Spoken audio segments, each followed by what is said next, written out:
네, 저는 배우 가운데에서 김보성이라고 하는 배우를 참 좋아합니다. 뭐 사실 연기는 그렇게 잘 못해요. 네, 이 사람 보면 생각나는 게 의리 매일 나와서 의리. 그런데 이 사람을 보면 사람이 참 어수룩해 보이고 단순하고 또 무식해 보이죠? 네, 그런데 사람과의 관계 속에서 손해를 보더라도 의리를 지키는 순수함이 있어요. 이 사람 참 순수해 보입니다. 뭐 실제로는 모르겠지만 어쨌든 방송에서 이렇게 볼 때에 막 사람을 속이고 막 그런 사람 같지는 않습니다. 단순하고 참 순진해 보여요. 그게 멋진 사람처럼 그렇게 보입니다. 의리라고 하는 말, 이 사전적 의미를 보면 그 뜻이 참 좋아요. 의는 옳을 의, 그리고 예, 리는 다스릴 리. 그래서 첫 번째 뜻이 무엇이냐면 사람이 마땅히 지켜야 할 도리. 사람이 마땅히 지켜야 할 도리랍니다. 두 번째 뜻은 사람과의 관계에서 지켜야 할 바른 도리. 바른 도리래요. 세 번째로는 남남끼리 혈족 관계를 맺는 일, 이렇게 설명합니다. 그런데 의리를 영어로 보면 더 재미있어요. 영어로 보면 로얄이란 뜻입니다. 로얄. 로얄. 이 의미는 충성이란 뜻을 가지고 있어요. 충성되다, 충성심. 그런데 로얄 하면 어디서 우리가 많이 들어봤죠? 로얄. 귀족이라는 말도 있죠. 앞에 L자와 R자, 이게 바뀌는 순간에 그 의미가 완전히 달라집니다. 우리 이 로얄이라고 하는 뜻은 뭐예요? 귀족, 왕족, 왕족이 누리는 권세를 의미할 때 로얄 이런 말을 쓰죠.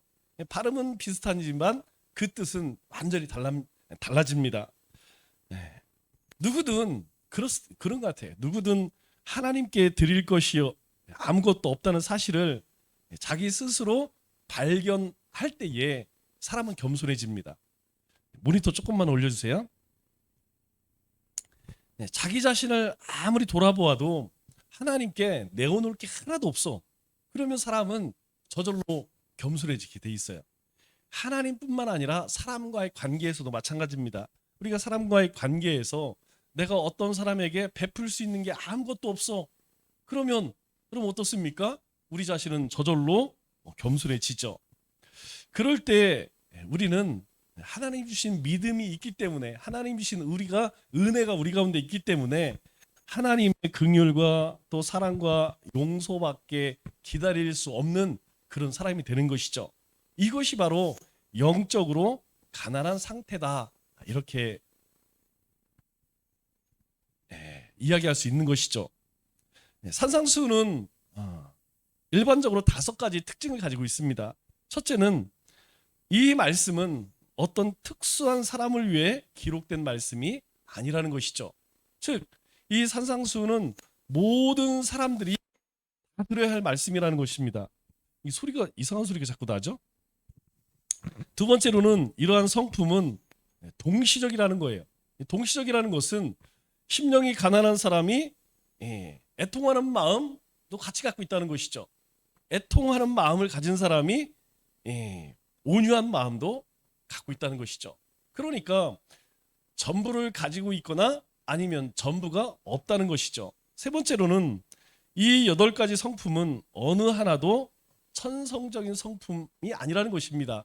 즉, 타고날 때에 어떤 사람도 이 8가지의 성품을 가지고 태어난 사람은 한 사람도 없다는 거예요. 그리고 네 번째로는 세상 사람과 그리스도인들이 어떻게 달라야 하는가를 보여줘요. 대표적으로 우리가 세상 사람들이 가지고 있지 않은 성품이 바로 이 8가지라는 것입니다. 반대로 그리스도인들 삶 속에서 쉽게 찾아볼 수 있는 것이 이 8가지의 성품이라는 것이죠.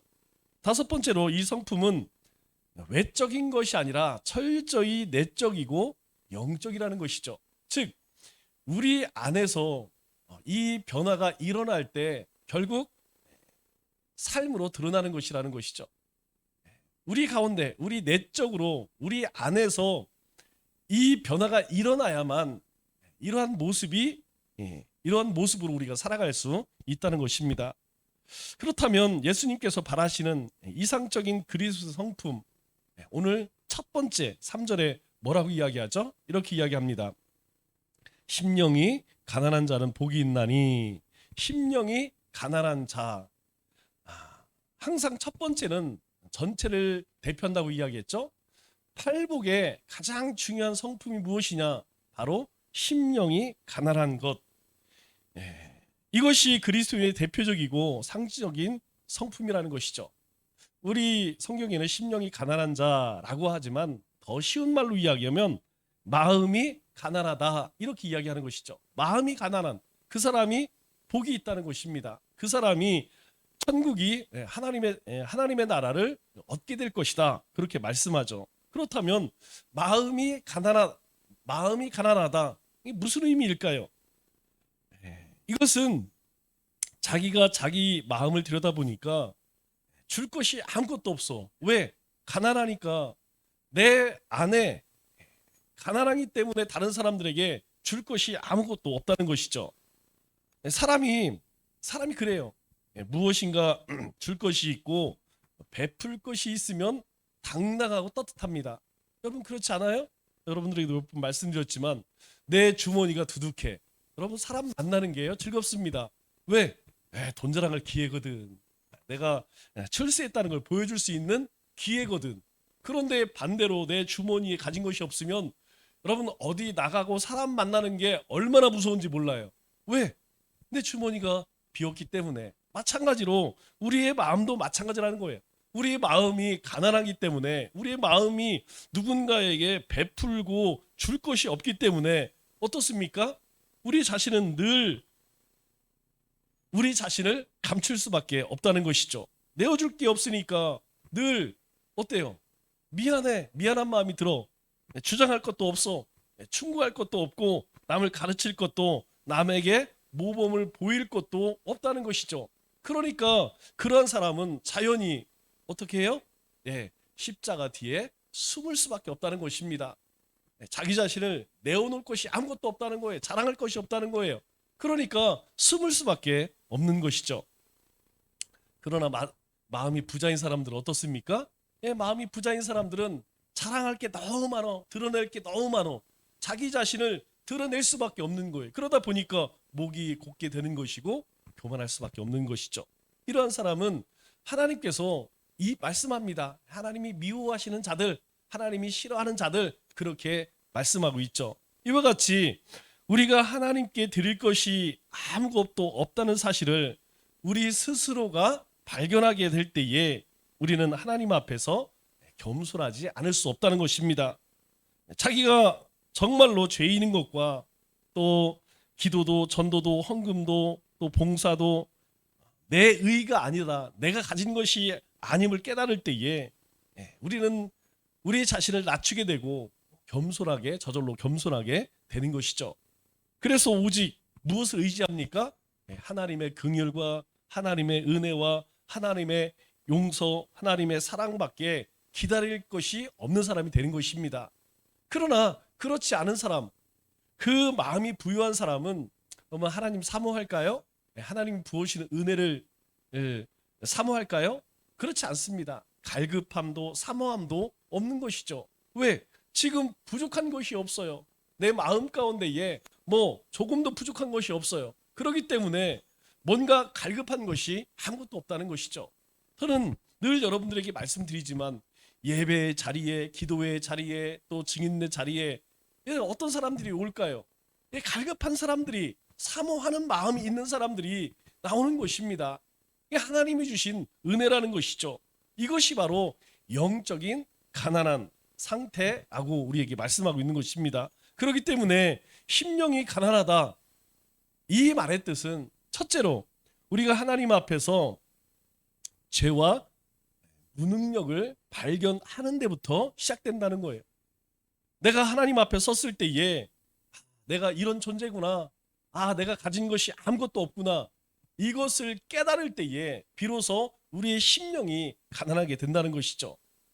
우리가 하나님 앞에 설 때, 여러분 하나님 말씀을 우리가 읽을 때, 묵상할 때 어떤 생각이 듭니까? 야, 역시 나는 믿음이 좋아. 나는 역시 하나님의 말씀대로 잘 살아가고 있구나. 여러분 그런 사람은 한 명도 없을 것입니다.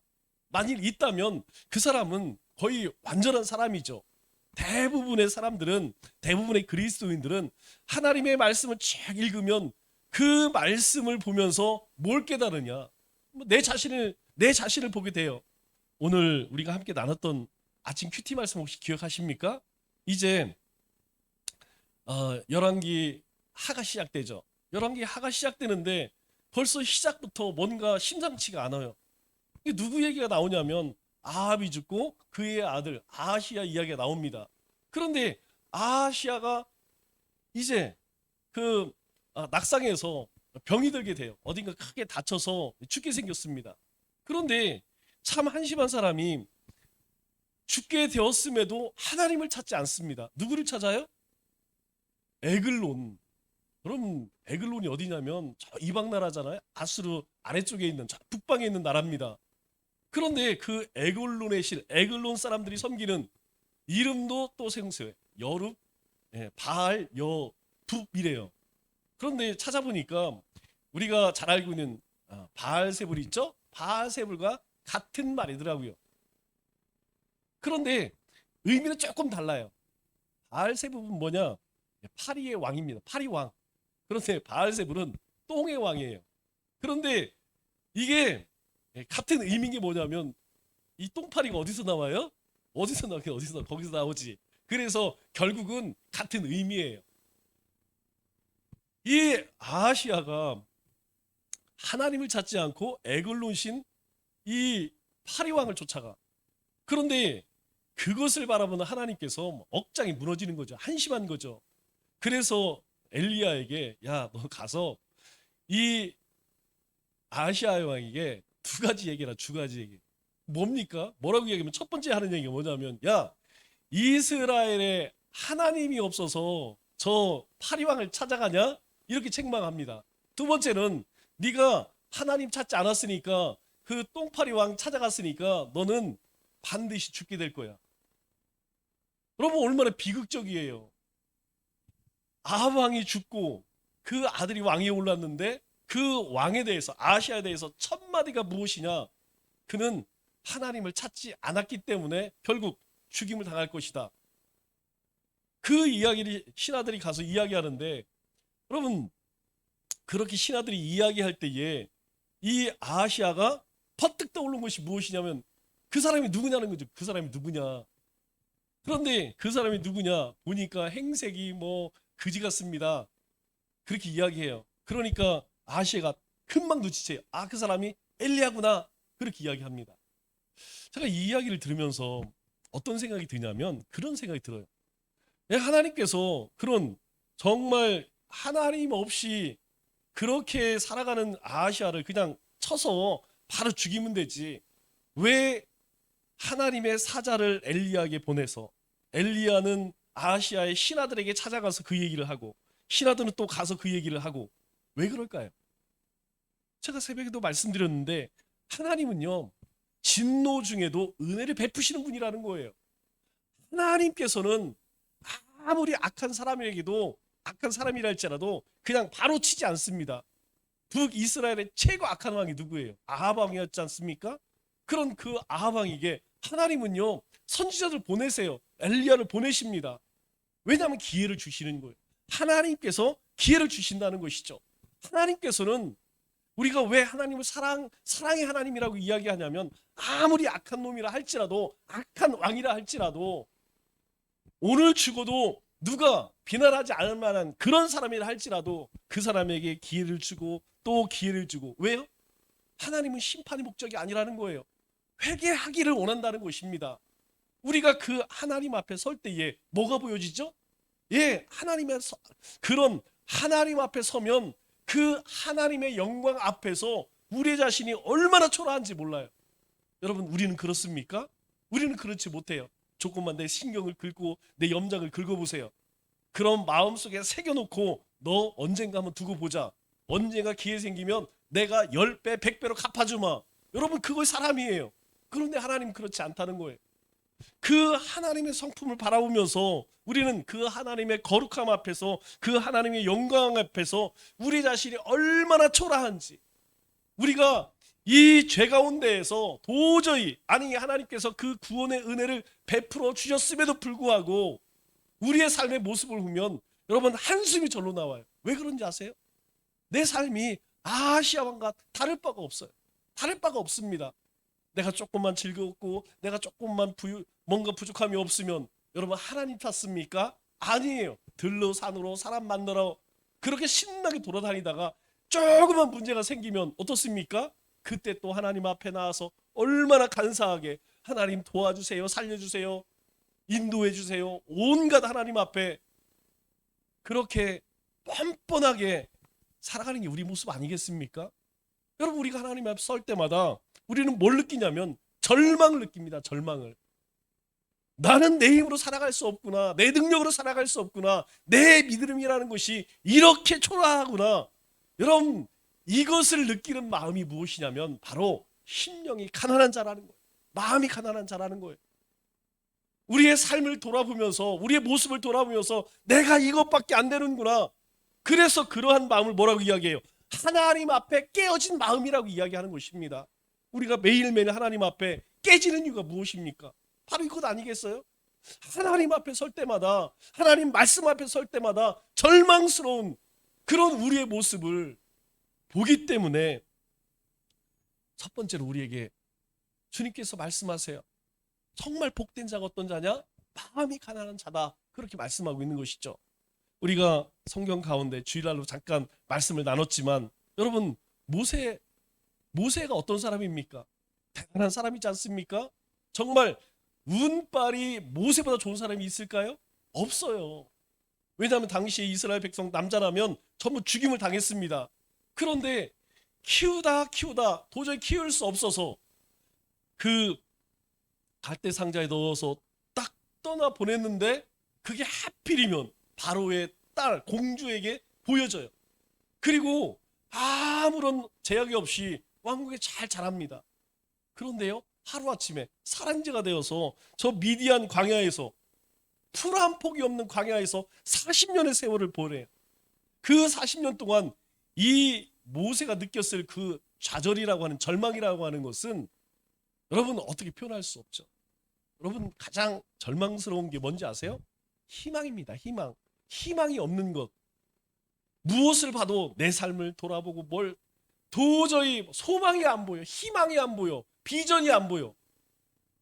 여러분 우리가 매일매일 땀 흘리며 열심히 사는 이유가 무엇입니까? 희망이 있기 때문이에요. 소망이 있기 때문에 하나님이 주신 꿈이 우리 가운데 있기 때문에 비록 내가 건강하지 않고 뭐 가진 것도 없고 믿음도 별로 없지만 그럼에도 불구하고 우리는 열심히 믿음의 경주를 감당하는 것입니다. 그런데요 이 미디안 광야에 있는 모세는 여러분 아무 소망이 없어요. 내가 과거에 그런 영화를 누렸는데 지금 살인자가 되어서 다시 돌아갈 수 있을까요? 돌아갈 수가 없습니다. 왜? 이미 그때 같이 자랐던 그 자기의 이복 형제들은 다 왕이 되었습니다. 왕이 되었어. 살려두지 않죠. 권력이라는 것은 절대 나눌 수가 없습니다. 둘로 나눌 수 없는 것이 권력이죠. 돌아가는 즉시 죽을 것을 알기 때문에 모세는 그 광야에서 그렇게 하루하루 뭔 꿈이 있겠어요? 여러분 광야라는 곳이 뭐 사람 살만한 곳이 아닙니다.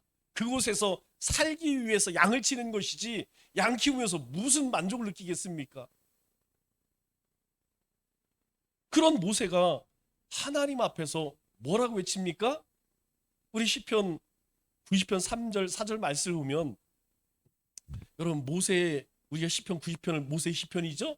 모세가 지은 새 뭐라고 하면 이렇게 이야기해요. 주께서 사람을 티끌로 돌아가게 하시고 말씀하시기를 너 인생들은 돌아가라. 여러분 세상에서 뭐 자기가 최고라고 권세를 그리고 돈이 있다고 자랑을 하고 소용없어요. 하나님께서 한마디 너희 인생들은 가. 끝나는 것이에요. 하나님께서 오늘 그렇게 잘났다고 교만한 모든 인생들 야 오늘 저녁에 좀 와야겠다. 끝나는 겁니다. 그들이 쌓은 것들 그들의 업적들 아무것도 아니라는 거예요. 모래성이라는 거예요. 하루 아침에 다 무너져버린 아무것도 아니라는 거예요. 누구의 고백입니까? 모세의 고백이에요. 그러면서 하는 얘기가 뭐냐면 주의 목전에는 천년이 지나간 어제 같으며 밤의 한순간 같을 하나님 앞에서요. 찰나 하나님 앞에서 그 누려왔던 모든 영화, 부귀영화 그냥 찰나라 아무것도 아니라는 것입니다. 여러분 이 말씀 뒤에 우리가 잘 알고 있는 말씀이 나오죠. 인생의 여수가 70이요 강건하면 80이라도 그 자랑은 수고와 고생뿐인데 그마저도 신속히 속히 날아가니이다. 이 말씀 다음에 나오는 말씀이 바로 그 말씀이에요. 내가 인생을 돌아보니까 아무것도 아니라는 거예요. 40년 왕궁에 살았지만 40년 광야에 살아보니까 우리 인생 그거 결국 남는 건 수고와 고생뿐이라는 거예요. 그런데 그것마저도 그냥 순식간에 지나가더라. 하나님 앞에 설 때에 바로 이와 같은 마음을 느끼는 것. 주의 목전에는 천년이 지나간 어제 같으며 밤의 한순간 같을 뿐이 우리 인생 정말 보자 아무것도 아니라는 거예요. 그냥 주님이 오늘 너 좀 와야겠다. 그러면 모든 것 다 내려놓고 갈 수밖에 없는 인생이 우리라는 거예요. 여러분 이런 마음이 바로 가난한 심령이라는 것입니다. 내가 쌓은 게 내가 이룬 게 내가 아직도 할 일이 얼마나 많은데 그런 마음이 아니라는 거예요. 둘째로 가난한 마음은 단순한 마음입니다. 여러분 심령이 가난한 마음은 복잡한 마음이 아니에요. 한 마음이라는 것이죠. 여러분 왜 복잡할까요? 복잡한 이유는 두 가지 때문에 복잡해요. 우리가 오늘 수요 예배면 수요 예배는 무조건 가는 거야. 주일날은 무조건 지키는 거야. 여러분 이러면 고민할 게 없어요. 그런데 항상 찾아오는 고민이 있죠. 갈까 말까 할까 말까. 여러분 이 두 마음을 품어서는 여러분 우리의 마음이 평안함을 얻을 수 있을까요? 절대 없습니다. 여러분 내 아내 내 남편 사랑하면 끝이에요. 그런데 내 아내도 사랑하고 옆집 아줌마도 사랑하고 뒷집 또 사랑하고 여러분 이러면 문제가 생기는 거예요. 하나님도 사랑하고 돈도 사랑하고 세상도 사랑하고 이러면 문제가 생긴다는 것이죠. 가난한 마음이라는 건 무엇이냐면 단순한 마음이라는 거예요. 두 마음 품는 게 아니라는 거예요. 여러분 두 마음은 항상 복잡할 수밖에 없습니다. 우리 신앙에서도 마찬가지예요. 그냥 하나님은 한 분뿐입니다. 그러면 여러분 고민될 게 없어요. 그런데 하나님은 한 분뿐입니다. 그런데 돈도 좀 있어야겠어요. 그런데 좀 성공도 해야겠어요. 좀 저에게 권세도 좀 있어야겠어요. 다른 사람들에게 좀 존경도 좀 받아야겠어요. 이런 마음이 있기 때문에 신앙생활이 이 대단한 거예요. 힘든 겁니다. 자꾸 고민이 생기는 거예요. 마음 가운데 낙담이 생깁니다. 사람에 대해 실망하는 거예요. 그러나 우리가 주님만 바라보면 그까짓 게 뭔 대수겠어요. 그게 큰 문제가 되겠습니까? 여러분 그리 큰 문제가 되지 않아요. 그런데 문제는 무엇이냐면 우리의 마음이 가난하지 못하니까 단순하지 못해요. 복잡합니다. 두 마음을 품고 있어요. 여러분 단순한 마음은 아무것도 주장할 게 없습니다. 그래서 순수하고 순진한 마음이죠. 자랑할 것도 치장할 것도 여기에 겸손이 있는 것이고 여기에 온유가 있고 순종이 있는 것이죠. 그래서 가난한 마음은 여러분 물질에 대한 욕심이 없는 마음입니다. 있으면 좋고 없으면 왜 그럴까요? 성경은 하나님은 우리에게 약속하십니다. 여러분 우리가 이 땅에 살아가는 인생을 한번 돌아보세요. 정말 힘겨운 가난했다고 생각하는 그 시대에 여러분 먹지 못했을까요? 아니에요. 우리는 다른 사람과 비교해서 내수 가난하다고 여기지 하나님께서 우리가 이 땅에서 살아가는데 부족한 것을 하나님께서 한 번도 채우지 않은 적이 없다니까요. 여러분 우리 인생을 돌아보면 그렇습니다. 아무리 어려운 시대에도 우리는 살아갈 수 있는 하나님의 은혜 가운데 살았다는 거예요. 문제는 무엇이냐? 다른 사람들처럼 좀 그렇게 비교했기 때문에 가난하다 느끼는 것이지. 여러분 우리의 삶에 하나님은요 부족함 없이 채워주세요. 지금도 마찬가지고 앞으로도 마찬가지라는 것입니다. 여러분 가난한 마음은 세상적인 야망을 품지 않습니다. 여러분 야망을 갖는 순간 누군가를 밟을 수밖에 없어요.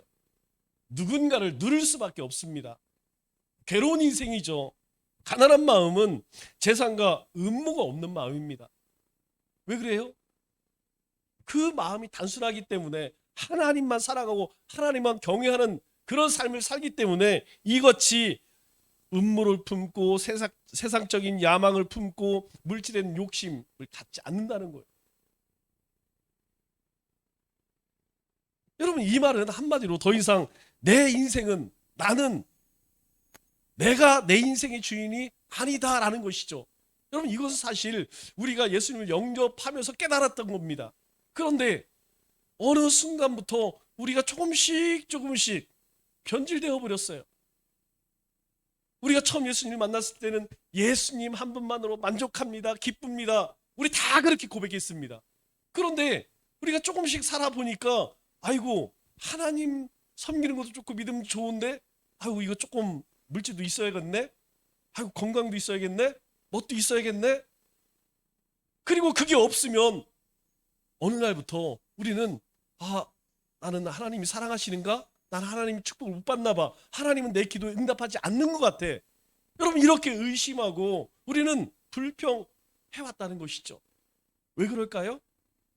우리의 마음이 가난해졌다가 부유해지기 시작했다는 거예요. 하나님이 기뻐하지 않는 세상 것들로 부유해지다 보니까 가난했던 우리의 마음이 점점점 하나님으로부터 멀어지게 됐다는 것이죠. 세 번째, 가난한 마음은 하나님만 의지로 하고 사는 삶에서 비롯된다는 거예요. 여러분, 우리는 그리스도 안에서 죽은 자들입니다. 죽은 자가 사람같이 돌아가다는 것을 우리 좀비라고 그래요. 좀비. 여러분, 좀비에게는 생명이 없어요. 여러분, 시체에게는 생명이 없습니다. 움직일 수가 없어요. 그런데 우리는 주님이 우리 가운데 계시기 때문에 우리를 주장하시는 분이 누구냐? 하나님이시라는 거예요. 우리가 기도를 공부할 때에 뭐라고 이야기했습니까? 여러분, 우리가 기도하는 거라고 했어요? 아니요. 하나님이 기도하게 하십니다. 왜 그럴까요? 하나님이 응답을 이미 준비해 놓으셨기 때문이라는 것이에요. 여러분, 이거 잊어서는 안 됩니다. 하나님께서 우리에게 생명을 주셨다는 것은 우리 생명을 통하여 하나님께서 무엇인가 하나님 나라 일을 하기 위해서 우리에게 생명 주셨다는 거예요. 그렇기 때문에 이 생명이 내게 아니라는 겁니다. 하나님으로부터 왔다는 것이죠. 우리가 예배를 드립니다. 우리가 예배 드리는 것일까요? 아니에요. 이 예배를 통하여 하나님은 영광 받기를 원하신다는 거예요. 그래서 우리를 이 자리를 부르셨다는 것입니다. 모든 것들이 어디로부터 시작됐다는 거예요? 하나님으로부터 시작되었다는 거예요. 이것이 바로 하나님을 의지하는 삶이라는 것입니다. 우리는 그렇게 부름받은 존재예요. 그래서 내가 사는 건 아니요. 누가 산다고요? 이제는 내가 사는 거 아니에요. 내 안에 그리스도가 우리의 삶 속에 살아가는 것입니다.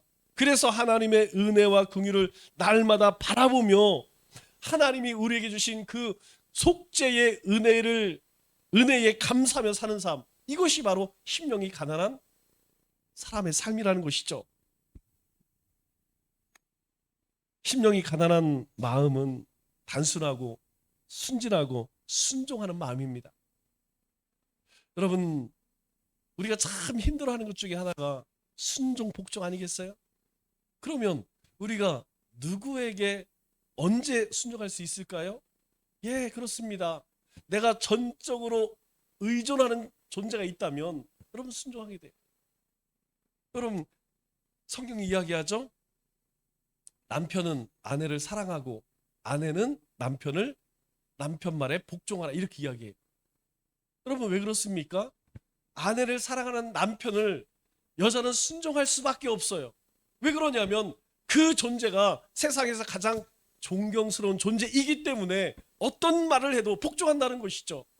그렇게 하기 위해서는 어떻게 돼요? 아내를 내 몸처럼 사랑하라는 것입니다. 그래서 수평적인 관계라는 거예요. 절대 상하적인 관계 아니라는 것입니다.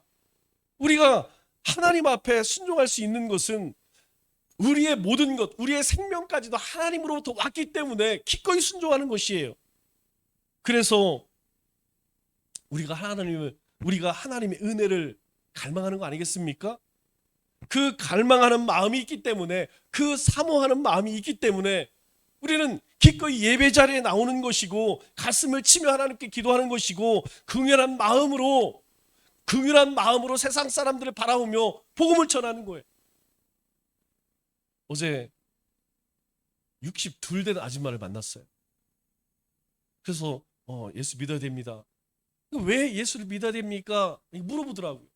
그래서 그 얘기했어요. 사람이 어디서 와서 당신이 누군지 당신은 압니까? 자기는 한 번도 그런 거 생각해 본 적이 없대요. 내가 누구고 내가 왜 살고 어디로 가는지 먹고 사는 생각만 했지 그런 거에 대해서 고민해 본 적이 없대요. 내가 죽으면 어디로 갈 건지, 사람은 어디서 어떻게 만들어졌는지, 세상은 어떻게 창조되었는지 한 번도 그런 생각을 해보지 않았대요. 그래서 그 이야기를 쭉 해줬어요. 이러해서 우리가 예수님을 믿어야 됩니다. 믿고 안 믿고는 자유이지만 분명한 것은 언젠가 죽음이 찾아올 것이고 죽음 후에는 하나님 앞에 서게 될 것입니다. 그때에 어떻게 될까요? 여러분, 우리 가운데에 이 심령이 가난한 마음이 있기 때문에 그 한 영혼이 불쌍히 여겨지는 거예요. 여러분, 알지도 못하는 사람, 처음 만난 사람에게 뭐하러 그런 얘기 하겠습니까? 그런데요, 하나님을 알지 못하는 사람을 만나면 우리의 마음 가운데 불쌍한 마음이 들어요. 아유, 저 사람 좀 어떻게 해? 내가 예수님 전하지 않으면 저 사람 오늘 죽으면 지옥 갈 텐데. 여러분, 이 생각이 퍼뜩 나서 뭐 다른 말 많이 하고 싶지만 먼저 하고 싶은 말이 뭐냐면 예수 믿으셔야 됩니다. 그러면 당신과 당신 가정이 구원받습니다. 얼마나 쉽습니까? 믿기만 하면. 여러분, 교회가 싫고 교회 다니는 사람이 싫다 할지라도 예수를 믿으세요. 손해될 게 없습니다. 예수 믿고 만약 천국이 없으면 본전 아니겠습니까? 여러분, 대표 중에 누굽니까? 주님이 그렇게 하셨어요. 여러분, 주님을 보세요. 주님은 항상 가난한 마음으로 사셨어요. 그래서 사도 바울을 통하여 우리에게 말씀하는 게 뭐냐면 빌립보서 2장 5절에 이렇게 말씀하고 있죠. 너희 안에 이 마음을 품으라. 예수의 마음이니. 예수의 마음을 품으라 그렇게 이야기해요. 사도 바울이 디모데에게 편지를 쓰면서 너는 이 마음을 품어. 어떤 마음? 주님의 마음. 그 주님의 마음이 뭐예요? 내 가난한 마음. 그 가난한 마음. 그걸 품으라는 거예요. 말씀을 맺겠습니다. 예수님의 삶을 통해서 더 많이 내려놓고 순종하는 가난한 마음의 모습을 우리는 볼 수가 있습니다. 예수님은 진정으로 단순한 삶을 사셨습니다. 이제 심령이 가난하신 예수님을 바라보며 가난한 주님의 성품을 닮아가는 우리 믿음의 권속들 되시기를 주님의 이름으로 축원합니다.